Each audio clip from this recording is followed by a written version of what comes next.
All right, last time we talked about basic list operations. Now we're going to talk about something a little bit more advanced and a little bit more unique to Python. This is list composition, and this gives us a nice, fast, if not as readable in some people's opinion, a construct, so to speak. So let's do a very basic list composition. So we're just going to say numbers 220 equals, we open up our brackets and we say for I in range 0 to 21, because we want to include 20, and that's it. Now, let's print it. Print numbers 220. All right, we save it. Let's also comment all of this out. Make sure it's all selected. No, it is not, because I misclicked. Okay. And remember that it is Alt-Shift-A. So all this is now commented. We're going to save it again. We're going to open up our terminal, CLS, run it again, and you see we have a list containing numbers 1 through 20. Actually, 0 through 20 in our case. So this is the most basic form of list composition. We establish an element variable, and then we put that element variable through a for loop. And I just misclicked again. Very good. So we put it through a for loop for I in range 0 to 20. And this for loop has nothing in it. It's just a for loop header. You notice there's no colon, no nothing. All right, the next thing we can do is we can establish one that has a rule to it, being through an if statement. So let's say we're going to do even squares. We're going to do a condition inside of our for loop, and we're going to apply something to I here. So even squares equals, of course we're doing squares, so it's I to the second power for I in range. Let's just do even squares up to 10. So I in range, let's do 1 to 11. This is going to give us 1 to 10 included. If I mod 2 equals 0.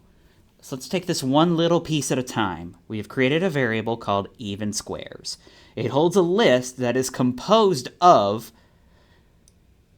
integer squares. So we have our incrementer I squared, and a for loop that establishes our numbers I in range 1 to 11. So it's going to be 1, 2, 3, 4, up to 10. And we establish a condition that's going to weed out some that we don't necessarily want. In our case, we don't want any odd squares. So we're going to print even squares. Run it again. And now we have 4, 16, 36, 64, 100. In other words, 2 squared, 4 squared, 6 squared, 8 squared, and 10 squared. So just take all of this and break it into its constituent parts. Just like I've said, you need to apply an increasing amount of critical thinking and know that you can mix and match some of these parts to achieve a certain goal. Like we could just do I squared. We could leave off this condition. Or we could use this condition and leave off the I squared. There's a bunch of different pieces that we can do, and as long as you are writing all the pieces correctly, you'll find that your code fits together neatly, no matter how you, no matter what you include or exclude. All right, so now let's create a list of, let's say, names. names equals, we open up our square bracket, pardon me. So we'll say Scarlett, Jadzia, Benjamin, we'll say Miles,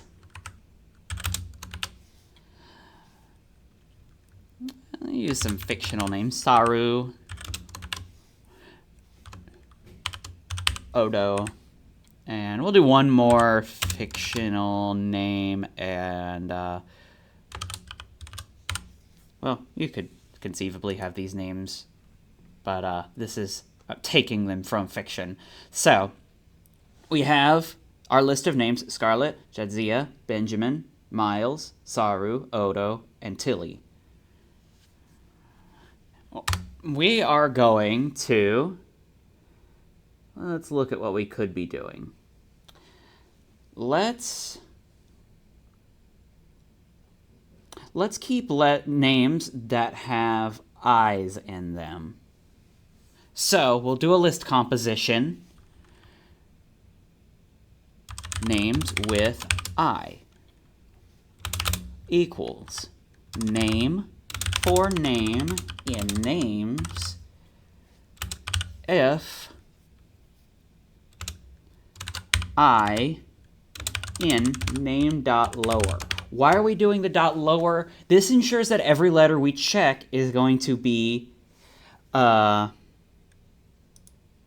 ensures that every, why is that incorrect? What? Name for, oh, no aim. There we go. Fixed it. So when we look at name and we want to find the letter I, we want to get all this in lowercase in case we hit a capital I. We want to make sure that we're catching those too. So the best way to do that is to go name.lower and then just look for lowercase i's, or name.upper and then look for uppercase i's. So let's print name and then names with I. So print names with I. All right, so again, we have the number set, the number lists, and then we have names: Scarlett, Jadzia, Benjamin, Miles, Saru, Odo, Tilly. And then we weed out the names that have no I in them, and we're left with Jadzia, Benjamin, Miles, and Tilly. Odo, Saru, and Scarlett are removed. And so that is the gist of list composition. To really get a firm grasp of it, you're going to have to practice these. You're going to have to mess with these on your own time. I can't show you everything. I can't make you a master of this just by you watching. You're going to have to practice. It's like anything.